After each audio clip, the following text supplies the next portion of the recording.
In this week's video, we're going to touch on 5 common lies about money that you may have heard, but may still be keeping you from financial peace of mind.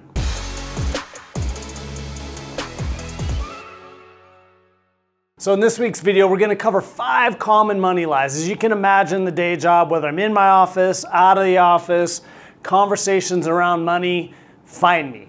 For obvious reasons, whether that's on the golf course or again in a client meeting or even a family event. And what I find is there's just a number of things that people come to believe are true, or even if they know they're not, still leak into their subconscious that keep them from finding that financial contentment that really we're all after. So what are these 5 lies? Again, this is not a comprehensive list. There's probably 500, 5,000 different lies. These are just the 5 that are on top of my mind right now.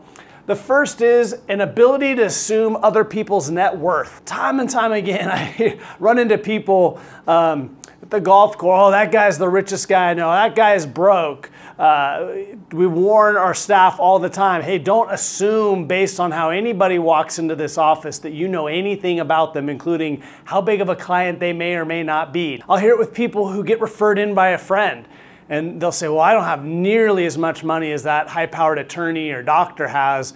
And yeah, they do, because you don't have Mercedes leases and vacation homes and a whole bunch of other things. So again, that assumption is something that, again, I think leaks into everyone. We look at what someone may have or how they carry themselves and make those assumptions. And why is this critically important? What's the danger? Why am I calling this out?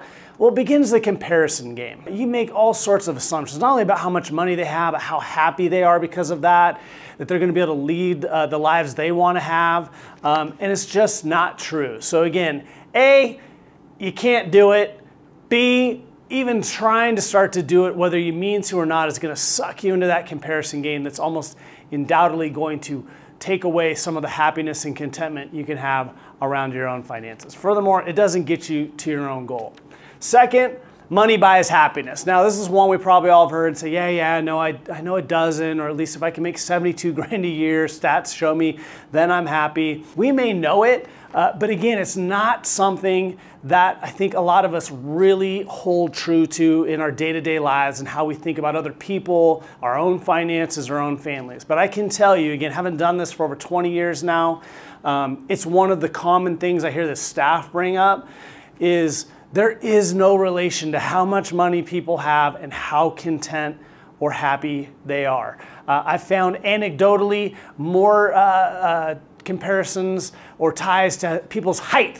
Again, I'm joking, kind of. Wouldn't do a study around it, but my point is money would probably be the 10th thing on my list of things that I've found between having them and having happiness. It's true. Don't hold into it. What then, again, is that danger outside of that financial peace of mind, and what could you do to rectify it?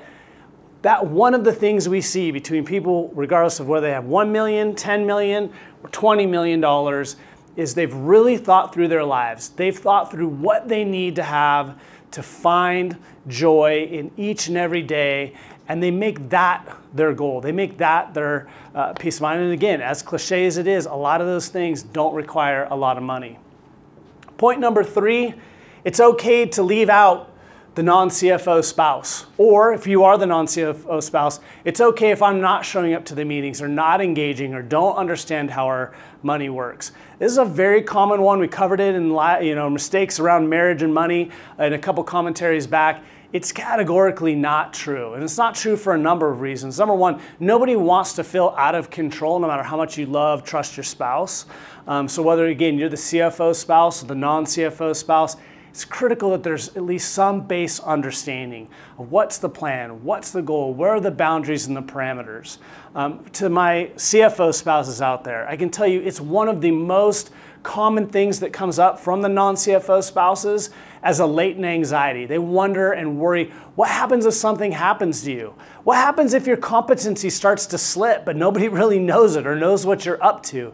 These are real world dangers that we see come out all the time that, again, aren't on top of people's minds, or they think it won't happen to me, or they're unpleasant to talk about, that are real. And again, for the non-CFO spouses out there, I get it's wonderful that you have a partner who's carrying this part of the burden.